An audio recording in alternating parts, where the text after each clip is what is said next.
नमस्कार, मैं डॉक्टर कमलेश वर्मा, सहायक आचार्य भौतिक शास्त्र, government PG college Hindaun city, कार्य व्यवस्थार्थ एमएसजी कॉलेज भरतपुर। आज हम पीएससी पार्ट फर्स्ट के पेपर ऑप्टिक्स की इंटरफेरेंस यूनिट स्टार्ट करेंगे, जिसमें हम सबसे पहले प्रकाश और इसकी प्रकृति, light and it's nature topic का अध्ययन करेंगे तथा इसके पश्चात हम कला संबद्धता पर प्रकाश डालेंगे। प्रकाश तथा प्रकाश की प्रकृति, लाइट एंड इट्स नेचर। प्रकाश ऊर्जा का एक रूप है। जब प्रकाश आँख से टकराता है तो हमें प्रकाश की अनुभूति होती है तथा जब प्रकाश किसी वस्तु से परावर्तित होकर हमारी आँख के रेटिना को उत्तेजित करता है तो वह वस्तु हमें दिखाई देती है। प्रकाश, जैसा कि बताया, प्रकाश एक ऊर्जा का रूप है तथा प्रकाश की प्रकृति के लिए सर्वप्रथम न्यूटन ने कणिका सिद्धांत का प्रतिपादन किया, जिसके अनुसार प्रत्येक प्रकाशरोत या दीप्त वस्तु सूक्ष्म कणिकाओं का उत्सर्जन करती है तथा ये कणिकाएं एक स्थान से दूसरे स्थान की ओर संचरित होती हैं। प्रकाश के कणिका सिद्धांत के द्वारा न्यूटन ने परावर्तन तथा अपवर्तन, प्रकाश के जो प्रभाव प्रेक्षित हुए थे, परावर्तन तथा अपवर्तन, इनकी सफलतापूर्वक व्याख्या की। लेकिन न्यूटन के इस कणिका सिद्धांत के द्वारा अन्य प्रकाशीय घटनाओं जैसे कि व्यतिकरण, विवर्तन आदि की व्याख्या करने में प्रकाश का कणिका सिद्धांत असफल रहा। इसके पश्चात हाइगन वैज्ञानिक ने प्रकाश की प्रकृति के लिए बताया कि प्रकाश की प्रकृति तरंग प्रकृति होती है। इस आधार पर हाइगन ने तरंग सिद्धांत का प्रतिपादन किया तथा उनके द्वारा प्रतिपादन में बताया गया कि प्रकाश की प्रकृति तरंग प्रकृति होती है तथा प्रकाश अनुदैर्ध्य तरंगों के रूप में संचरित होता है और प्रकाश के संचरण के लिए एक माध्यम होता है जो सभी जगह काल्पनिक रूप से व्याप्त है, जिसे ईथर माध्यम कहा गया। लेकिन हाइगन के इस तरंग सिद्धांत के द्वारा प्रकाश के परावर्तन, अपवर्तन, व्यतिकरण तथा विवर्तन की सफलतापूर्वक व्याख्या की गई। लेकिन इस हाइगन के तरंग सिद्धांत के द्वारा प्रकाश के अन्य प्रभाव जैसे कि ध्रुवण की व्याख्या नहीं की गई। ध्रुवण की व्याख्या करने में यह सिद्धांत असफल रहा तथा माइकलसन मोर्ले प्रयोग में जो परिणाम प्रेक्षित हुए थे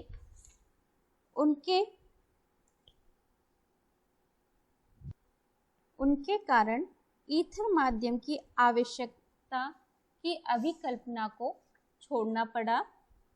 इसके पश्चात मैक्सवेल ने गणितीय समीकरणों के द्वारा एक नए तरंगों की उपस्थिति को स्थापित किया, जिन्हें विद्युत चुंबकीय तरंगें कहते हैं।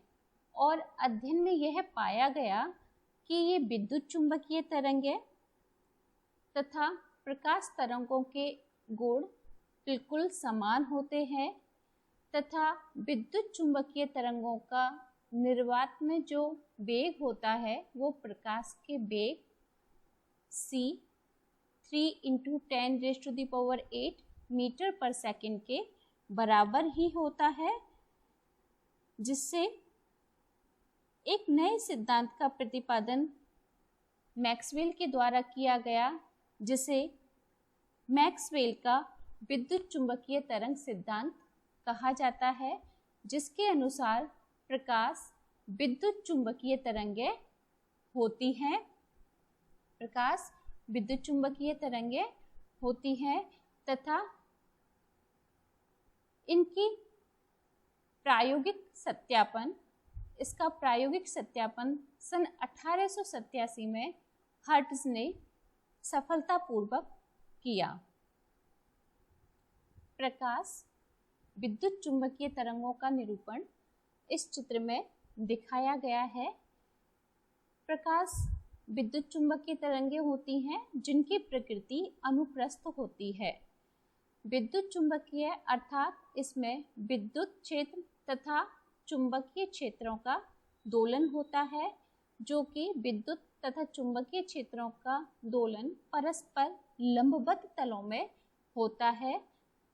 तथा यहाँ पर हम देख सकते हैं कि जैसे प्रकाश में विद्युत क्षेत्र, जिसको ई सदिश के द्वारा प्रदर्शित किया गया है, का दोलन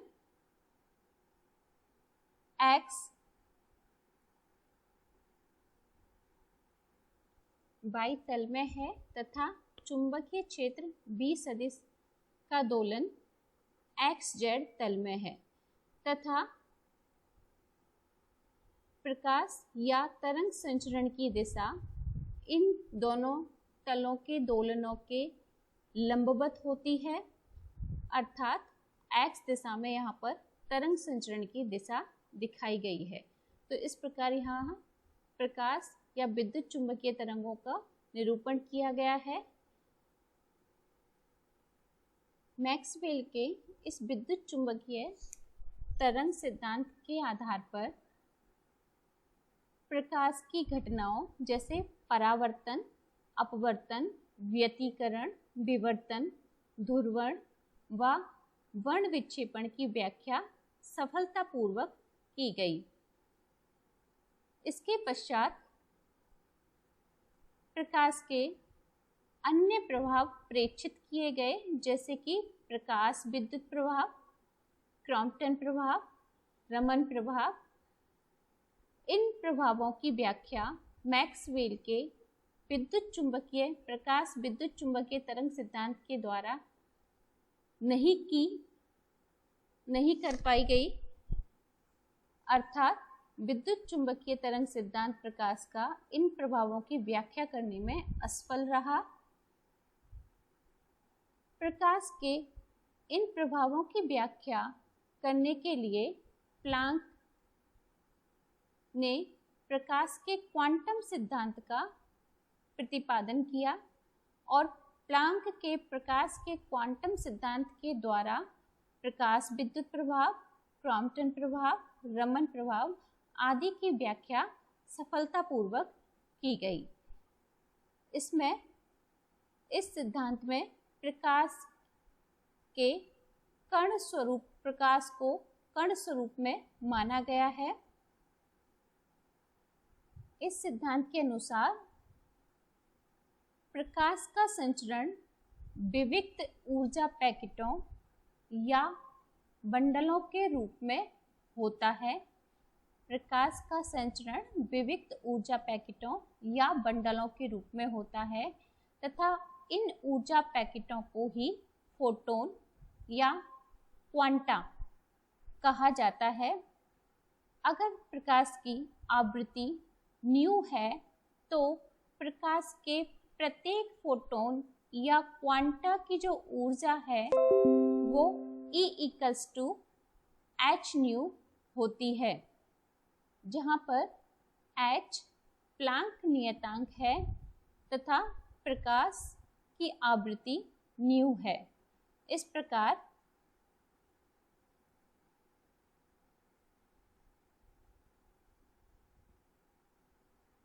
E = h न्यू तथा c प्रकाश का वेग है तो c equals to nu lambda होता है, जहाँ पर न्यू प्रकाश की आवृत्ति, लैम्डा प्रकाश की तरंग दैर्घ्य है।